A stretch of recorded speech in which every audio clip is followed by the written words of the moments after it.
ভারত সহ যত ক্ষুদ্র রাষ্ট্র বড় রাষ্ট্র আছে প্রত্যেকেরই স্বাধীনতা সার্বভৌমত্বে আমরা মর্যাদা দেই।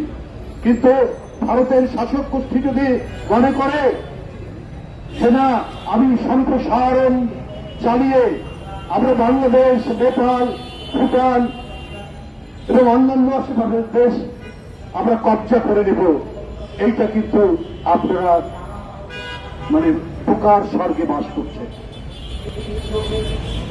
এইটা এই বাংলাদেশের মানুষের তাদের যে তেজদীপ্ততা, তাদের যে দেশ রক্ষার অন্তর্নিহিত শক্তি, তাদের যে প্রাণের উন্মাদনা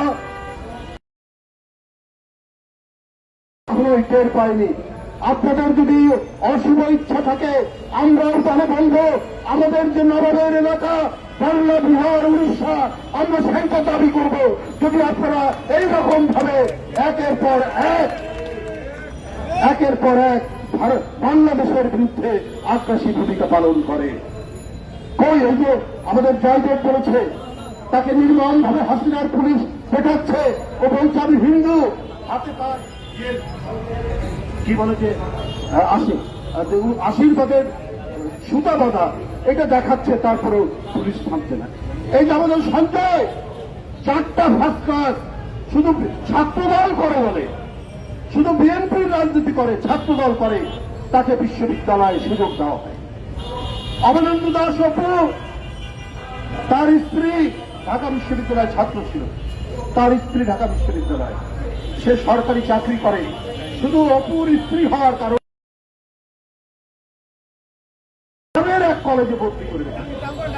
শেখ হাসিনার জুলুম থেকে জাতীয়তাবাদী মুসলমান, হিন্দু কেউ রক্ষা পায়নি, কাউকেও রক্ষা দেওয়া হয়নি।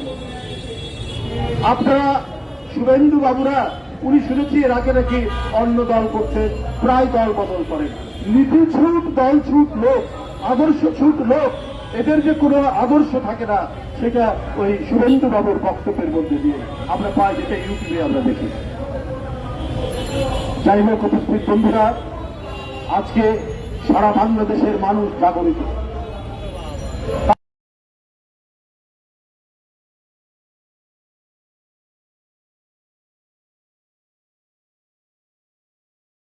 জন্ম এখানে, যেমন আমার জন্ম, শাইনের জন্ম, সপুর জন্ম, এখানে অপর্ণার জন্ম, এই মাটির সন্তান তারা, এখানে সঞ্জয়ের জন্ম, এখানে অপুর জন্ম, এখানে আমাদের আরো যারা নেতৃবৃন্দ আছেন সবার জন্য।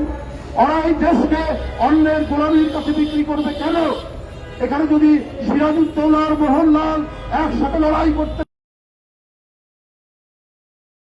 ঠিক একইভাবে আমরা হিন্দু মুসলমান আমরা লড়াই করব দিল্লির দাসত্বকে খান খান করব। আপনাদের সবাইকে ধন্যবাদ।